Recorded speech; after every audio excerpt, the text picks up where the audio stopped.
आपके सवाल का जवाब दे रहा हूँ। बहस नहीं करूंगी मैं बहुत सम्मान के साथ। स्थिति हो गई है। मैं अच्छा, राजकुमार भाटी को करती है। राजकुमार भाटी, आप तमीज के दायरे में रहकर बात आप चीटिंग करता है तू कर रही हैं। बदतमीजी आप कर रहे हैं और मैं बदतमीजों के साथ बहस नहीं करूंगी। मैं बहुत सम्मान के साथ स्थिति हो गई है। मैं सम्मान के साथ आपसे बात कर रही हूँ आपको मत सिखा और सम्मान से आप मेरे सवालों का जवाब दीजिए। आप मेरे ऊपर पर्सनल अटैक करेंगे तो भाटी साहब आप जानते हैं मेरे साथ डिबेट करते हुए आपको अरसा हो गया है। मजा आएगा ना भिड़ो। सम्मान का सम्मान होगा और अगर आप मेरा सम्मान नहीं करेंगे तो मैं जानती हूँ फिर क्या करना है। तो आप तमीज के दायरे में मर्यादा में रहकर बात कीजिए। आरोप मत लगाइए, अपमान कर रहा हूँ, आरोप मत लगाइए, गाली दे रहा हूँ। सुनिए, ये गलत बात है। नहीं, अगर आपको इस तरह धमकी देनी तो आप अपनी डिबेट मत बैठाया करो।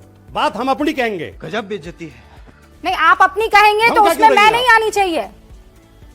आप अपनी बात कहिए, उसमें रोबे का लियाकत नहीं आनी चाहिए। अपमानजनक शब्द किया, व्यक्तिगत नहीं होंगे आप। अपनी बात कहिए, मैंने रोका नहीं है, पर अपनी बात में रोबे का लियाकत को मत लाना। हिम्मत कैसे हुई तेरी मुंह खोलने की? अब आगे बढ़िए, बोलने दो, एक बात और अपनी बात खत्म कीजिए, पर रोबे का लियाकत से दूरी बना के रखिएगा। मैं खत्म कर रहा हूँ बिल्कुल। अरे आपको इतना बुरा क्यों लगा? मैं एक उदाहरण दे रहा हूँ, आप खुद सवाल मत दीजिए ना उदाहरण, उस उदाहरण को अपनी जेब में रखिए। चौधरी चरण सिंह हवा, देखिए इस तरह धमकी की बात मत करिए। आप असभ्यता प्रयोग मत करिए। आप ज्यादा खुदा नहीं है, आप खुदा मत बनने की कोशिश करिए। जी, मुझे जो कहना जिस शालीनता से मैं बात कर रहा हूँ, मैं तरीके से आपको धमका क्यों रही हैं आप? क्या धमका रही हैं आप मुझे? मेरे नाम का इस्तेमाल करेंगे। आई एम सॉरी बाबू। तो मैं अरे मैं भी समझा रहा हूँ आपको, मैं भी शालीनता समझा रहा हूँ कि दिक्कत यह है कि आप बीजेपी के खिलाफ सुनना नहीं चाहती। आप सुनिए, चलो भाई देखो अब मैं क्या करता हूँ। मैंने अच्छा वो टिक टिक वाला उदाहरण अभी रोबे का लियाकत नहीं तो कौन दे रहा था? आप बिल्कुल गलत मेरे खिलाफ बोल रही हैं, आप मुझे गलत अपमानित कर रही हैं। मैंने आपके खिलाफ कोई असभ्य शब्द प्रयोग। तो दोस्तों आपने देखा होगा कि जिस तरीके से राजकुमार भाटी वर्सेस रूबिका लियाकत के बीच जो डिबेट हो रहे थे और डिबेट के दौरान जो रूबिका लियाकत का जो स्टेटमेंट है, जिस तरीके से जिस अंदाज से बात कर रही हैं, ऐसा है कि